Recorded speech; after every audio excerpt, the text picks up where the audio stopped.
Welcome all of you. In the last lecture, we have learned CMOS inverter. We have started the discussion with the NMOS inverter. Then we have moved to the CMOS inverter, and we have seen all the current relationship exist in the CMOS inverter. We have learned voltage transfer characteristics of the CMOS inverter. Now today we would be end of this topic with the calculation of power dissipation in the CMOS inverter. If you see the term power regarding the CMOS inverter, so in static state or quiescent state, in which input is either a logic 0 or a logic 1, power dissipation in the CMOS inverter is virtually 0. So we have learned already in the steady state condition, current flow through in the CMOS inverter is 0. So in this state also, if the current is 0, so power dissipation in the CMOS inverter is also considered as a 0. However, during the switching cycle from one state to the another state, current flows and power is dissipated. So through the voltage transfer characteristics, we have seen that there are the various regions of operation. We have divided the region of operation in A, B and C, and we have seen that where your driver circuit, that means NMOS, is non-saturation region or in saturation region or in the cutoff region, and which particular area where your load, that is PMOS transistor, is in the cutoff or non-saturation or the saturation. And we have defined the three switching states as A, B and C, where switching is possible from 0 to 1 or logic 1 to logic 0, and in this particular condition only the current flows across the inverter and power would be dissipated. The CMOS inverter and the logic circuits are used to drive other MOS devices. Generally, we can use the CMOS inverter or the logic circuits to use to drive the other MOS devices as well, for which output impedance is a capacitance. And during the switching cycle, this load capacitance must be charged or discharged. Okay. Now we have to learn from this load capacitance behavior how the power would be dissipated during the switching cycle. So this is the diagram where we have connected the load capacitance. So if you have to see figure 2.15, here we have taken a CMOS inverter, and in this CMOS inverter, in the first case, we are showing a PMOS device, that is a load device in the CMOS inverter. Okay, and it is connected. This is the source of PMOS, gate of PMOS and drain of PMOS, and here you can see we have applied a logic 0 to the input of the PMOS. So this is the condition where we are switching from low to high, means your input is 0 but output is logic 1. Output is logic 1 or high.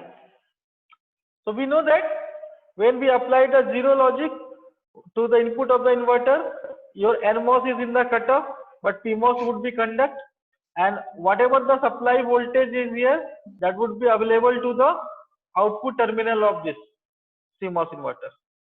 And here we have connected the load capacitance. Okay. Similarly, in the second case, we have seen the NMOS, and that is also connected to the load capacitor. So first of all, we have to discuss the first case, and then we have to moved to the second. So everyone, please note it down, this diagram. This is very important for discussion.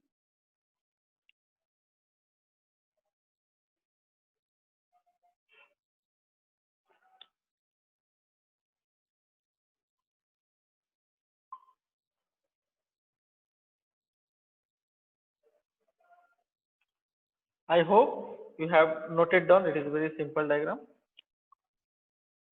Now come to the how the circuit would be behave. So first of all, we have to take a case when we are switching from low to high. That is 2.15 A. So in this 2.1.5 A, the output switches from low to its high state. Low to its high state. And the input is switched to the low because we have connected the gate of the PMOS to the ground. That means input is at the low state. So PMOS gate is 0 volt and NMOS is in the cutoff. Now the load capacitance CL must be charged through the PMOS device. So this is very important term. In this case, the load device CL would be charged because the maximum voltage VDD would be available to the output terminal of the PMOS device. And because of this, what happens? Your CL would be start to charge. So the power dissipation in the PMOS transistor is what? As per the formula, standard formula of the power, it is current into voltage. So in this case, the current flowing through the CL is IL, load current, multiplied with the output voltage that would be appear across the CL. So that is VSD or V naught, V out or VSD you can say here. So what is the VSD? IL into VDD minus V naught. As per the circuit configuration, if you have remember, so here you can easily see that the power dissipated or during the charging of this, the power across this CL would be IL, that is flowing across this capacitor, into VSD. And VSD is what? VDD minus V naught, that is VSD. Okay. So this is the amount of power dissipated in the PMOS device. The current and output voltage are related by some standard formula. We know that I is equal to C dV upon dt. So here I is IL, C is load capacitance CL, and output voltage V naught or dV naught upon dt. So from this relationship, we would be trying to find out the energy dissipated in the PMOS device. So what is the relationship between the energy and power? Can anyone tell me? What is the mathematical relationship between the energy dissipation and the power dissipation? And here we are going to calculate the energy when output is switches from low to high. Means capacitor is charging. Anyone remember the formula of power or energy? What was correlation between this?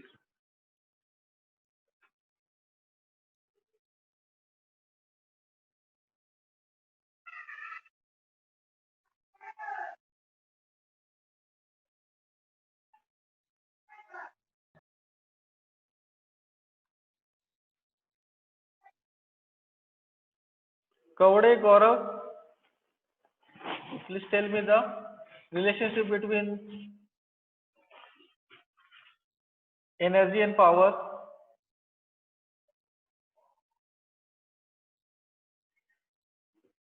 Ankita Gunjal.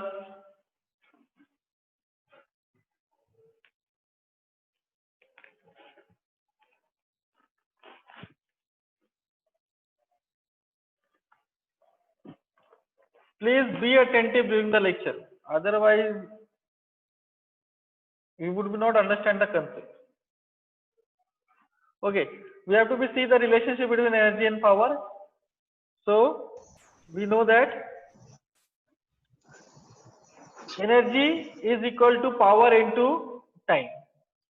So here EP, the energy dissipated is equal to EP, the power dissipated, into dt, and the limit would be 0 to infinite. So we have already calculated the power, that is CL VDD minus V naught dV naught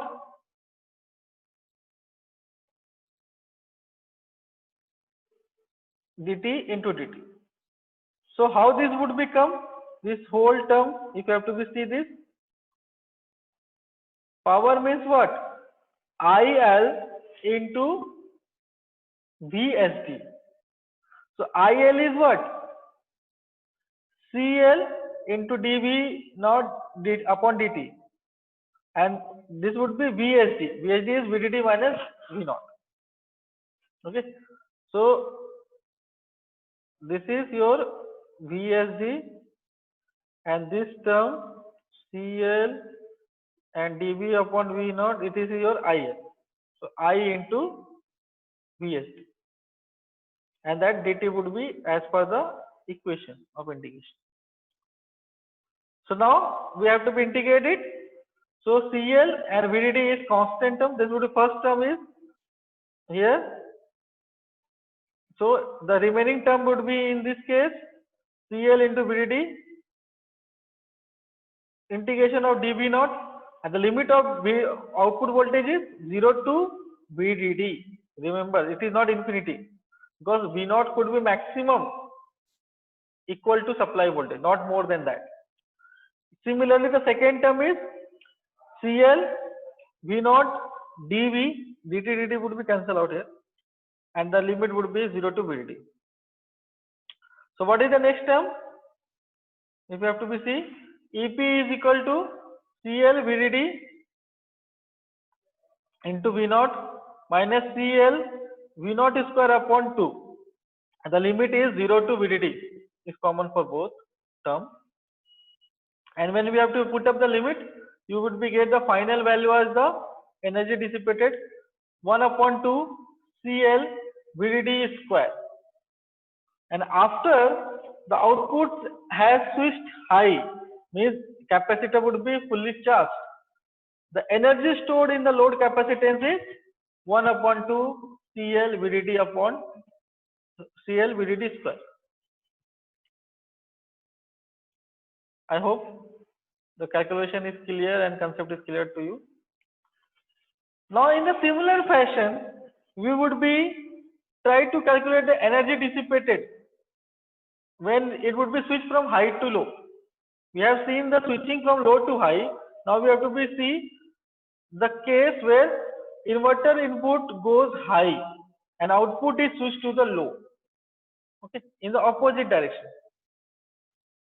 So in this case, we can refer the figure 2.15b, when the PMOS is the in cutoff and NMOS transistor conducts, because when we have to apply the high input, so NMOS is conducting and load capacitance would be now discharging.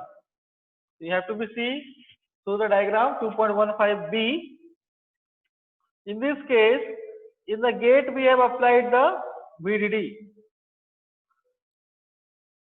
So what happens? And this is the drain of the NMOS and this is the source. In this case, NMOS is conducting, but PMOS is in the cutoff state. So your load resistor would be now connected to in this way. It is connected to the output terminal of the NMOS only.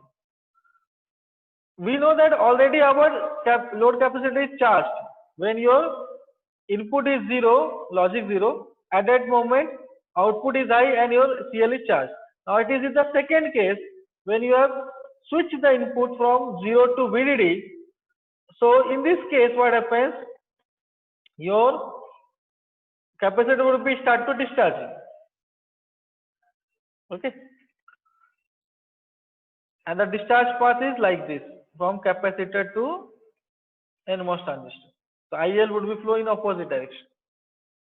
Now we have to see the mathematical relationship. So what is the value of energy dissipated in this case? All energy whatever is stored in the load capacitance is dissipated in the NMOS device. I have shown in the circuitry. Now As the output switches from high to low, the energy dissipated in the NMOS would be En 1 upon 2 Cl VDD square. So the energy dissipated in the previous case and this case is same.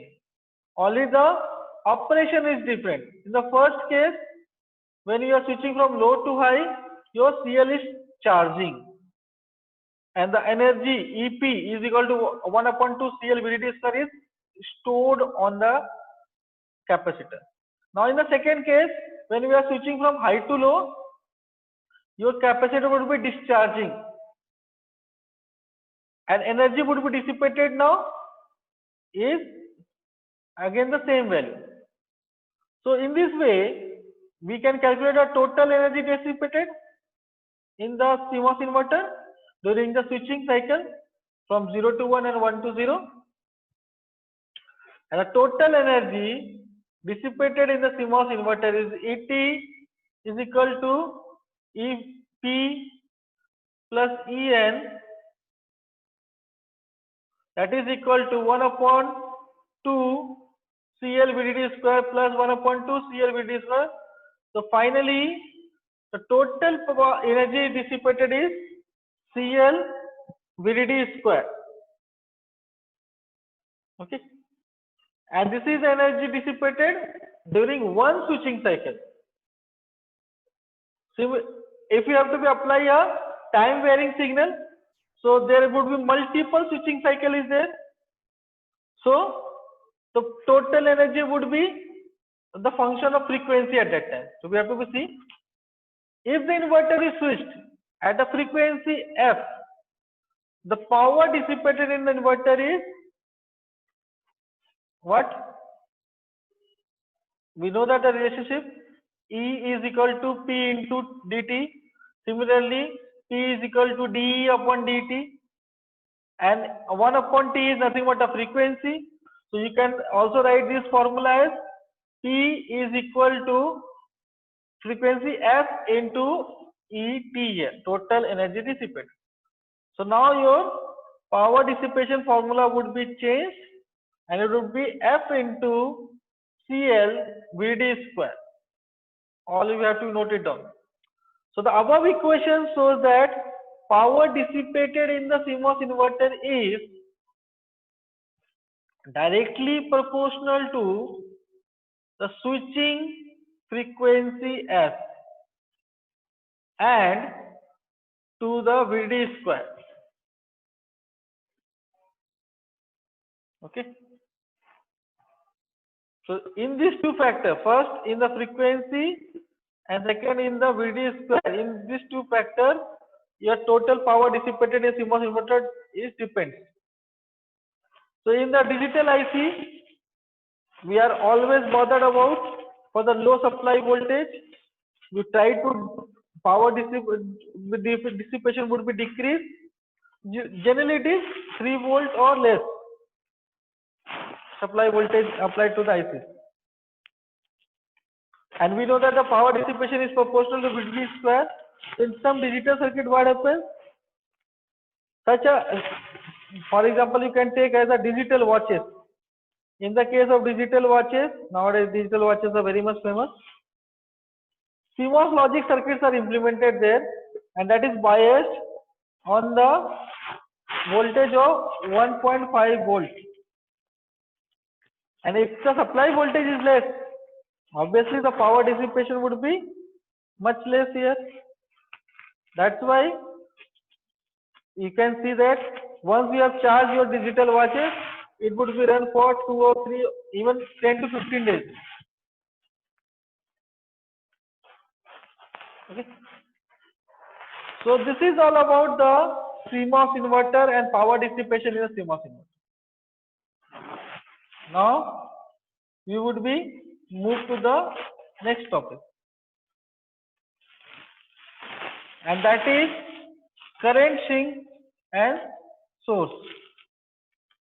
Okay.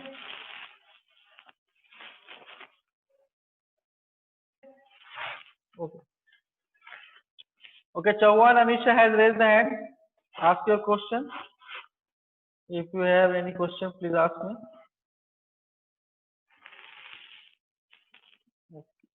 There is no question, so would we continue? Sir, Yes. Tell me. sir, Yes. Roll number हमारे fix नहीं है. Final roll number is given to you in your group. No sir, 2 lists are given. Okay, in the second list that was the final. Na? If you have not got the roll number, only write your name. Okay. Okay sir.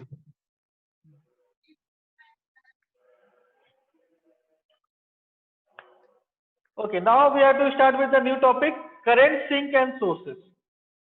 A current sink and current sources are basically two terminal components whose current at any instant of time is independent of voltage applied across their terminal. So what I am told you that a current sink and a current source are two terminal components whose current at any instant of time is independent of the voltage across their terminals.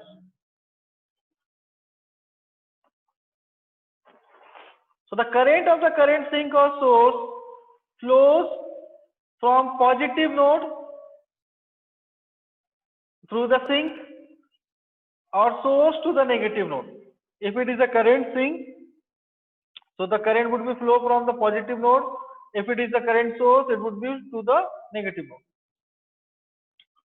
So when I am saying that current at any instant of time is independent of the voltage applied across it, that means you can understood it with one of the graph where you have to plot the x-axis as a voltage, y-axis as a current, okay, and you can show like this parallel line to the x-axis. That is what the current is flowing for infinite. Further, it is continue. Okay.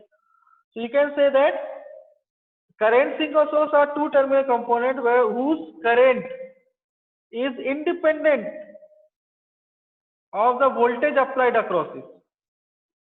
At any instant of time, if you have to be take, it does not depend upon the voltage applied.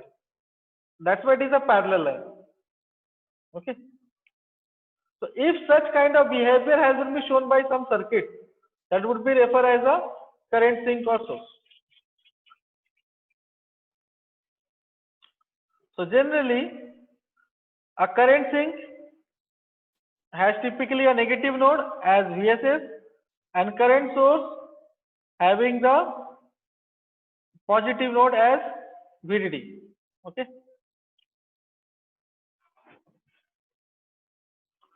First of all, we have to start with the discussion of current sink. So we have learned about the NMOS device, PMOS device in the CMOS inverter, and we have used the NMOS as a driver circuit. The same we would be used here also, NMOS as a current sink device.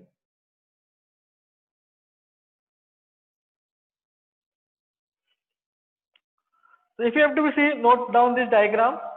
I have shown you. This is the NMOS. The gate of the NMOS is shown and drain.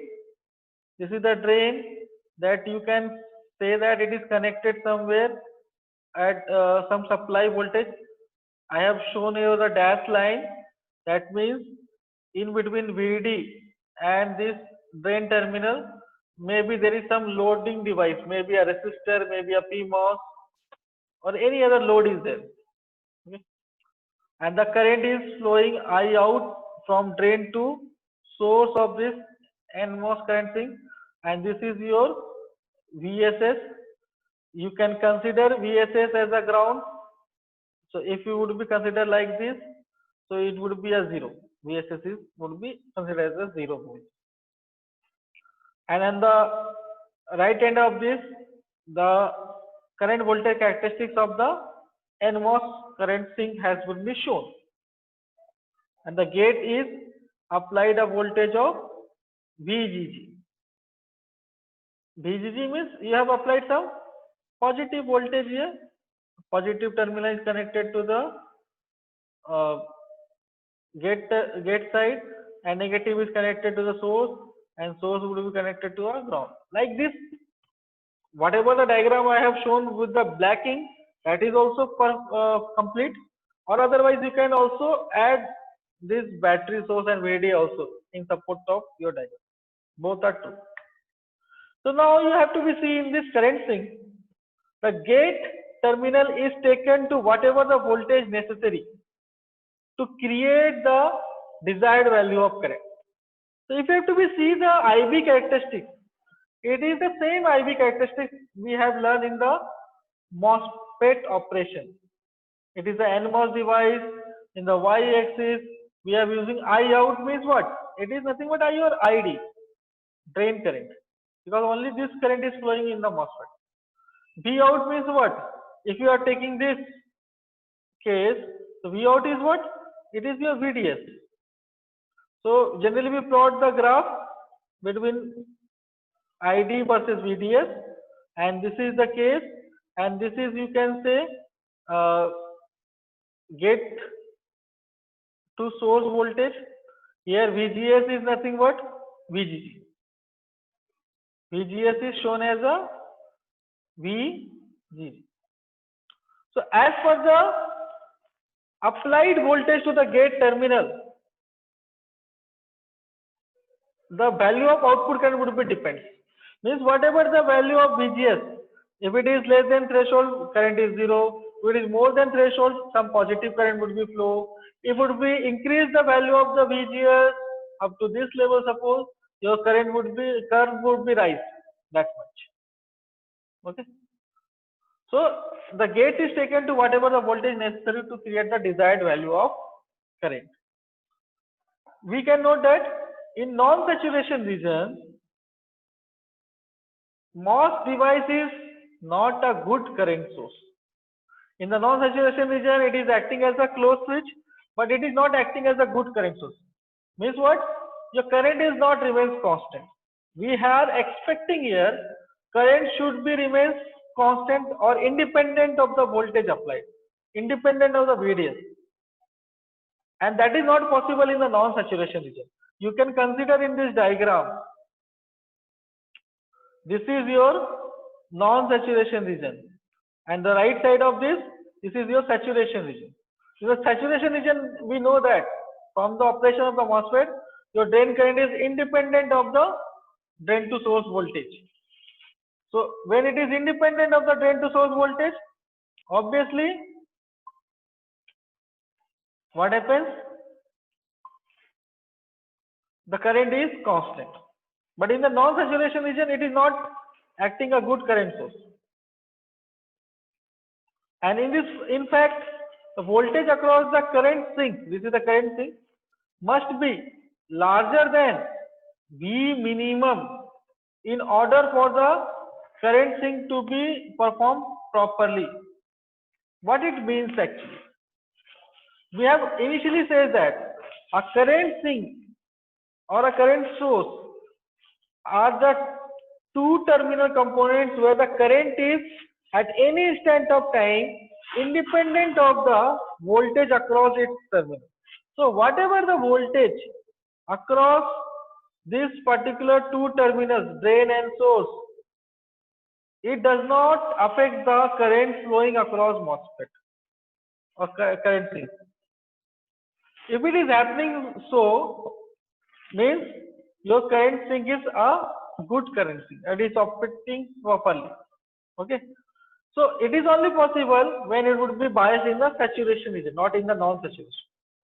So what is the minimum condition for such goes into the saturation region? The voltage should be greater than V minimum. So what is the value of V minimum here?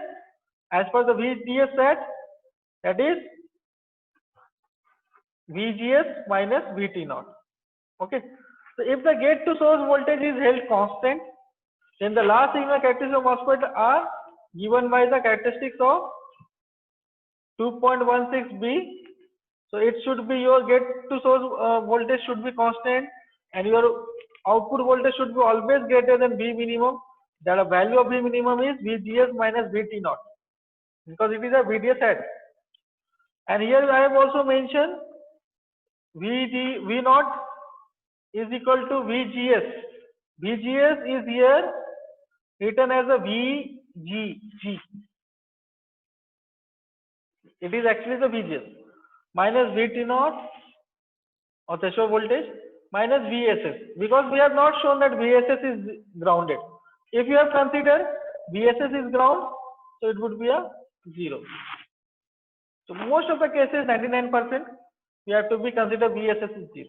So your V out should be equal to or greater than, it should be like this. It is equal to or greater than VGG minus VT naught. Then and then only this NMOS current thing would be worked properly. And if source and bulk, means body of the MOSFET, are both connected to VSS or the ground, then a small signal output resistance is given by output resistance. The R out is equal to 1 plus lambda VDS upon lambda into ID. And we know that it is a good current thing, so the current would be independent of the VDS. So you can ignore this term lambda VDS here. So your R out is equivalent to what? 1 upon lambda ID. That we have already learned in the finite output resistance of the MOSFET in the non-ideal characteristic. So if source and bulk are connected, you can avoid the body effect and your output resistance is like this, 1 upon lambda ID. But if the source or bulk are not connected, so there is a problem of the body effect, okay, and the characteristics would be not changed as long as VBS is constant. So this is the characteristics of the NMOS current swing. Okay. In the similar fashion, you can also explain the PMOS current source. So here, if you have to be see the diagram of the PMOS current source. So everyone draw this diagram. Now the time is very much less today. So we would be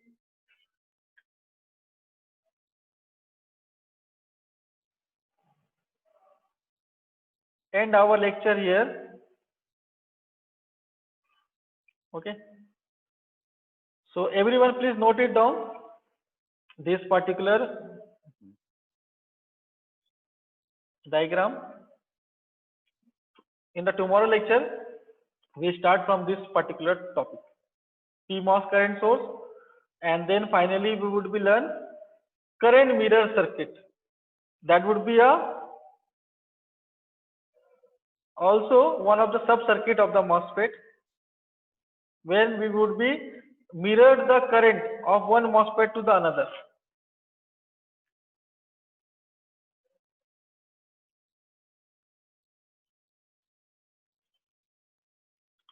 Okay, thank you all of you for attending the lecture.